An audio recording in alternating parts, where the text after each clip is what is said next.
Hyderabad Somajiguda press క్లబ్లో తెలంగాణ రాష్ట్రం out sourcing ఉద్యోగుల జేఏసీ ద్వారా ఏర్పాటు చేసిన సమిష్టి సమీక్ష సమావేశంలో తెలంగాణ రాష్ట్ర అవుట్ సోర్సింగ్ ఉద్యోగుల జేఏసీ రాష్ట్ర అధ్యక్షులు లక్ష్మయ్య పలువురు నాయకులు మాట్లాడుతూ తెలంగాణ రాష్ట్ర వ్యాప్తంగా గ్రామ స్థాయి నుండి రాష్ట్ర స్థాయి వరకు ఉద్యోగ విధులు నిర్వహిస్తున్న అవుట్ సోర్సింగ్ ఉద్యోగులకు నేడు ప్రభుత్వ శాఖలు, ప్రభుత్వ రంగ సంస్థలు, సొసైటీల అవుట్ సోర్సింగ్ ఉద్యోగుల తరపున అన్ని ప్రభుత్వ శాఖల్లో సుమారు 30 శాఖల సంస్థల ప్రతినిధులు, వివిధ సంఘాల ఉద్యోగ సంఘ నాయకులు, ఏటీసీ, సిఐటియు నాయకులు అందరూ ఒకే వేదిక మీద ఐక్యమత్యంతో అవుట్ సోర్సింగ్ ఉద్యోగుల సమస్యలు నెరవేర్చడం కోసం సమిష్టి కార్యాచరణతో అవుట్ సోర్సింగ్ ఉద్యోగులకు న్యాయం జరుగుటకు ప్రణాళిక సంసిద్ధం చేసుకుని దిశానిర్దేశం ఏర్పాటు కోసం సమావేశాన్ని ఏర్పాటు చేశామన్నారు. ఈరోజు సోమాజిగూడ ప్రెస్ క్లబ్ వేదికగా రాష్ట్రంలో పనిచేస్తున్నటువంటి రాష్ట్ర స్థాయి అవుట్ సోర్సింగ్ ఏఎస్ అధ్యక్షుల ఆధ్వర్యంలో ఈరోజు సమీక్ష సమావేశం ఏర్పాటు చేసుకున్నాం.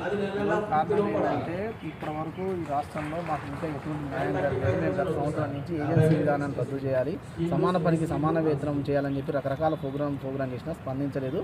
మేము దాని మీద ఈరోజు ఇప్పుడు ఒక సమీక్ష సమావేశం ఏర్పాటు చేసుకున్నాం.